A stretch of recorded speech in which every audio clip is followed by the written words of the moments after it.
You're listening to HowStreet.com radio, available online at TalkDigitalNetwork.com. Welcome to HowStreet.com radio, the online source for market opinions. Here is Jim Goddard. My guest is David Smith, Senior Analyst for the Morgan Report, which you can find online at silver-investor.com. Welcome to the show, David. It's great to be back, Jim. Yes, you've been, hanging out with the gauchos in Argentina for the past little while and got to see up close and personal the effects of rampant inflation in Argentina and how you're concerned it may be coming this way. I really did, Jim. I was down there for several weeks, and most of my time was spent catching and releasing large sea trout and rainbows on flies, but I also visited a mining company, and I talked to the locals, and I paid attention to what's going on in the country. As you know, the peso was devalued by 15% a few weeks ago overnight, and it continues to devalue. When I visited Argentina 5 or 6 years ago, and I've been there several times since, but it was about 3 pesos to the dollar. Now it's 10 according to the government and about 14 or 15 on the blue market. So inflation is moving up 25% at least. That's the official rate. And it's starting to have interesting effects on people's buying habits. What are they doing? I mean, are they stocking up? Can they find anything at a reasonable price? Or, what do you do? Just grow vegetables in your back garden and hope that's enough to get by on? What's going on? Well, things are still pretty much available, but there's a shift going on, and the Argentinians have undergone this several times in the past 30 or 40 years, so they know the drill. And what happens is that prices start going up, so they start hoarding things. And of course, what happens in the stores is the stores are afraid to sell everything they have because they know that in a week they can get more for it. And also, if they sell what they have, they don't know when or if more product is coming in and what that's going to charge. And so that creates stoppages in the system of supplying the public. And as things get more intense, this gets worse. And so some of that's going on. Also, I'm noticing things like when you go to a restaurant, you're not allowed to put a tip on the Visa charge because you can think about it this way. Who knows how much that tip is going to be worth in pesos when they finally get around to crediting the account. So they want cash, either pesos or much more preferably U.S. dollars for their tip. Wow. I mean, just a few months ago, people were telling me the U.S. dollar is going to go and take a big dump because the country owes so much money. Well, it's worth so much more now than a Canadian dollar and worth so much more than so many other currencies around the world. We can't predict anything anymore, can we? Currently, it's relatively strong, and that's the thing to remember, because all paper currencies have inherent weaknesses, and indeed, they all go to zero at some point in the future. And we're a ways from that now, but if you think about it, the U.S. dollar, in terms of purchasing power, is worth about 2 cents compared to what it was in 1913. So we've had kind of a silent devaluation, but the point is people still have confidence in it because it's been the reserve currency around the world, and that's starting to change too as the yuan edges in and takes over more and more of that role. And at some point, the Chinese may well have a gold-backed currency within a few years. So this is an evolving thing, but people that think that they can stay within paper currency of any denomination and not have some precious metals in their portfolio are really going to be in for a rude awakening over the next few years, in my view. David, we've been talking about Argentina and their hyperinflation and how it might relate to us. Well, you said this probably will relate what's going to happen to gold, silver, platinum, palladium, other things that we find very precious, even some commodities, sugar, coffee going up like crazy. When will we see this effect here, and what can we do to protect ourselves from it? Predicting when is very difficult, but I think it's more important to predict if. And I think the if is not really if, it's when it's going to happen. And if you get it yourself ahead of time protected, you're going to be well off. But if you just wait until it's obvious to everybody, then it will be too late. We are going to approach a situation over the next few years where gold and silver demand absolutely skyrockets. It's already taking place around the world.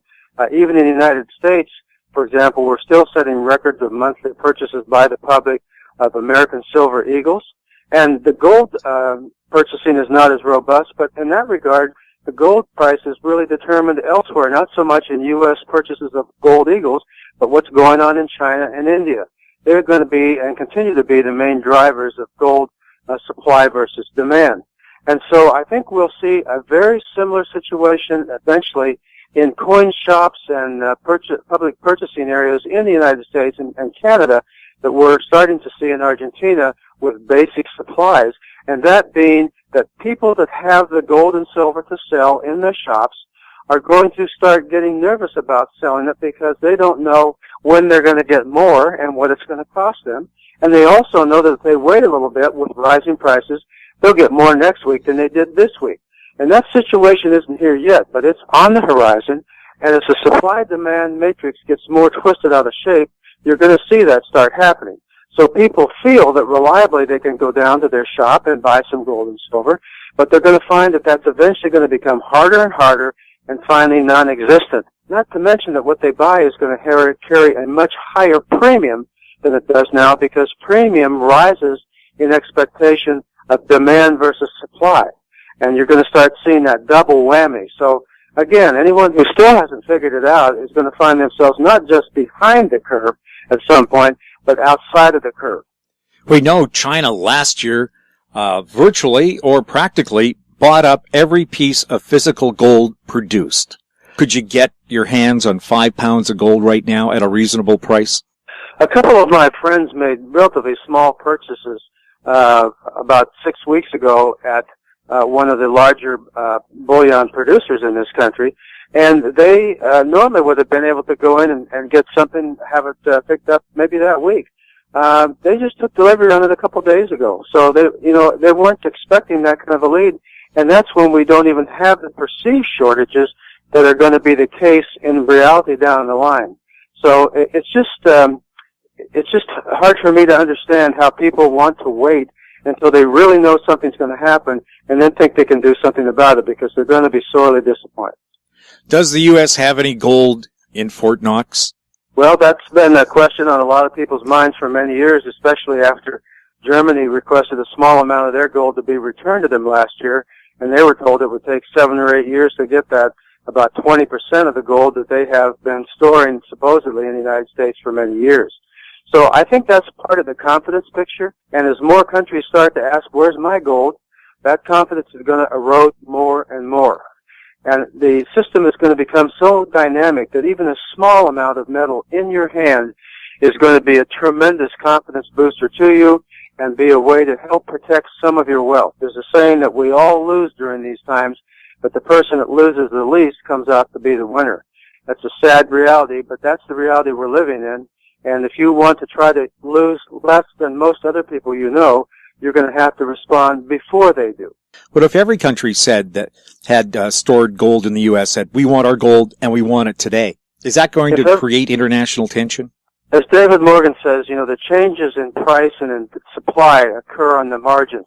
And so it won't have to take every country asking that. It'll only take a few more, and you'll get this cascading effect. So it's just, after I observed things in Argentina and saw how they deteriorated from the standpoint of purchasing power over the last few years, it was slow and then more quickly, and then at some point here in the future, it's going to be rapid, where instead of 20% devaluation overnight, it's going to be 60. And sadly, it looks like the peso is going to go back down into the dustbin like it has the last several times, because when you pursue the same policies, you get the same outcome. So it really is interesting to see. They've got large import duty taxes on things. One of the guides that I work with, a pair of waders that would cost $350 in the United States cost him over $1,200 U.S. in Buenos Aires to purchase those same pair of waders. So that it just tells you what a crushing effect that places on people that need to buy for their own professional work products that are sold outside the country. Very, very sad for the Argentines, and hopefully a new day will rise for them sometime in the next few years. The Argentines have a very difficult time buying the metals because they don't have a lot of people that do business there, plus there's not much of a market where they can sell it to redeem it for purchases that they need. But in Canada and the United States, it's really quite easy to do that now. You go to a trusted coin shop, or you go to one of the trusted metals exchanges that have a good record of being honest with their dealings, and you make a purchase, and you pay the insurance and the shipping costs on it, and then you take delivery and you put it someplace where you have control over it, whether it's in the hole in the ground or in your backyard someplace in a box, or under your bed or whatever, but someplace where you know you've got confidence that it's there and you'll have it if you need it. But there's a saying that silver will feed your family and gold will protect your life. And so that is really true today as it was several thousand years ago. Thanks a lot for chatting with us, David, and welcome back to this side of the planet. Thank you, Jim. It's been great talking with you, and I think 2014 is going to be an incredibly exciting year for people in mining stocks and in the metals. So hang in there and don't become a sold-out bull just because prices are rising and you think they're going to start falling again. My guest has been David Smith, Senior Analyst for the Morgan Report, which you can find online at silver-investor.com. You're listening to HowStreet.com radio. Find us on Twitter at TalkDigitalNet. You can contact us at info@HowStreet.com. I'm Jim Goddard.